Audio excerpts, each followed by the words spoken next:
Welcome to the Big Biz Show, featuring insight, analysis, and a lot of stuff that's none of your business. Hold on. This is the Big Biz Show. I think it is their business. Making the markets work for you. Here's the man with the plan, Sully. Big Biz Show is on the air. Mike Costa, Sully here, and the Day Trader Quattro. Wow, just like that. Just like that. The Qua is on point today. Exactly right. Have you seen, we've been talking about inflation on and off here, and the dreaded word soft landing. Soft landing is a good thing. That means that, that they've got you duped into paying such high prices you don't notice when inflation's over because you're already been paying the high prices. Right. We peaked in inflation last June, believe it or not. June 2022, we had the highest inflation. We were at 8%, 9%. The problem is that we come to January 2023. Right. All the markers are there that inflation is subsiding. So we saw this great rally in January, followed by this precipitous drop we saw in February, which tells us what? Well, it tells us that maybe things aren't as good as we thought. And the market took cues from the Fed chairs across the country, from the Fed banks, that were saying, hey, we're seeing job growth. As I explained in the last segment, we're seeing more companies hiring, which means that people have more money to spend, which means they keep on spending, which means that we've got a supply and demand problem again. And the inflation now is doing a crab walk. It's going sideways as opposed to dropping down. So the dangerous part about that is the disinflation that we saw that was going rapidly, which is what we want to get back down to 2% inflation, which is what we were at forever and ever. The road to 3%, and currently we're at 5. I keep on looking at Mark as Mark reads the paper and I don't. 5, 6%, we're right around that area. Mm-hmm. That road to 3% is no longer third quarter of this year. It's looking like January of next year because of the way things are going, unless some, And then there's those people that say we are in a recession already. I'm one of them. 2 consecutive quarters of GDP That's been the definition for the longest time, right? Been the definition forever. Some people say, well, maybe we could avoid a recession. I don't think you avoided the recession. I think we're. The problem with the recession is you don't know when it started or stopped until well after it's over. You can only look back on that. All right, but again, the GDP, the report card of our economy, is kind of showing that direction. So good news is, I think the worst is over. Bad news is, we're going to be saying we don't suck as bad for some time. Yeah, you still suck. We got to hang our hat on, though.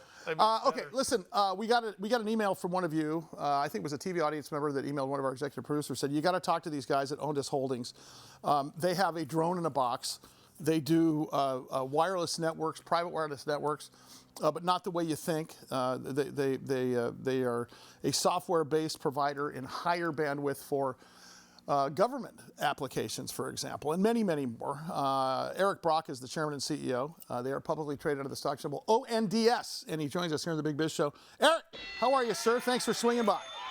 All right. Yeah, it's great to be here. Thanks for having me. I've heard some great things about the show. Oh, thanks, man. I appreciate it. So listen, I have to ask you, when you talk about wireless networking and automated drone technologies, man, that's Big Brother. 100%, but obviously we got used to it, and we always talk about this mythical 5G and smart technologies.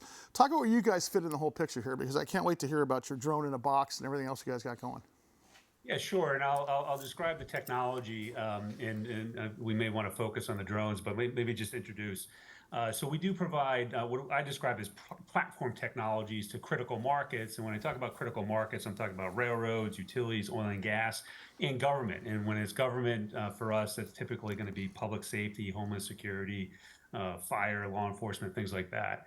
And what you got to understand is, thinking about firstly on the wireless network side with Ondas networks, is that in our critical economy, the railroads, for example, where we have a very big business coming, they operate over extremely wide areas, and they're typically outside the infrastructure that we see, when we're sort of either in the cities or the suburbs. And what that means is they don't have connectivity, but they need the wireless network to run their operations. So the railroads, the continental, north, south, east, west, and when I think about connecting to people, assets, equipment in the field, systems, the network's essential. Yeah. They have, and of course, critical infrastructure is has been underinvested in a long time, and we're bringing more bandwidth so they can adopt things to make the train safer and faster. Is that, I was going to say, the obvious question is it's providing better security, I'm assuming, and that's probably I think the two biggest metrics you guys concern yourself with is speed and security, correct? Absolutely, and really it's about intelligence. So we're in a digital economy, but the networks literally, we call them narrowband, they don't have any data capacity. There's things like a walkie-talkie, which they call land mobile radio at the edge, and we want to drive more intelligence to automate systems in the field, to put sensors out in the tracks, for example, and that's very topical today. And you can't do that when you don't have data capacity. So we're bringing bandwidth to these markets, and it's enabling all these new applications, again, around speed, automation, and safety. Eric, you mentioned railroads. You know where I'm going to go with it. Are they as safe as they should be? Could Palestine, Ohio, been averted? Where are we as a nation as far as the safety of our railroads? So, clearly there's a lot of headlines, and I guess I'd take a step back and say that the railroads do invest. And I'd also add that they're a critical part of our economy. Mm-hmm. You think about the big 7 freight rail operators, they call them class ones. They move goods all over the country, and we can't do without them, but it's difficult. And I think if you go and look at the rails, they spend a lot of money on CapEx every year to make the rails more efficient and safer, but they can always do more. And one of the limiting factors on things like efficiency and safety are the technologies and how you can deploy them over these wide, complex field areas. And it's just now where networks like ours are emerging with the connectivity to allow the adoption of these technologies. Again, sensors, for example, which can tell you a lot what's going on in the trains, can tell you where the risks are, and they're deploying them, but they want to deploy more. And we're here, and we hope we're going to be part of the solution where they can deploy more intelligence and operate more safely. Hey, Eric, by the way, Eric Brock's his name, Chairman and CEO, as you can see there on the screen, of Ondas Holdings. Ondas, I beg your pardon. ONDS is their stock symbol, and you can go to ondas.com, just like it says right there on the screen. For our radio audience nationwide and across the world, we'll put this up on our website, bigbizshow.com, so you can find them.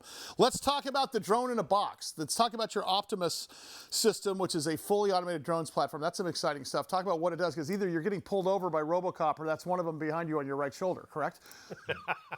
It is. This is our Scout system, and the Optimus system is very similar. So we have a fully autonomous drone platform, and the drone is very valuable. And there's an industrial use case. The drone is out in the field at the edge, and it needs connectivity. But what we're doing is, in this example you mentioned in the UAE, both in Dubai and Abu Dhabi, is we're deploying them for public safety in what we call smart cities. And the drone can do a lot of things that are data intensive information in providing information that's valuable. It ranges from video to high resolution images for inspection. And in a public safety use case, it's all about providing a tool so the police can keep us safer. Right, so that's the video. They can respond to emergencies more quickly, and there's a lot of benefits for doing that.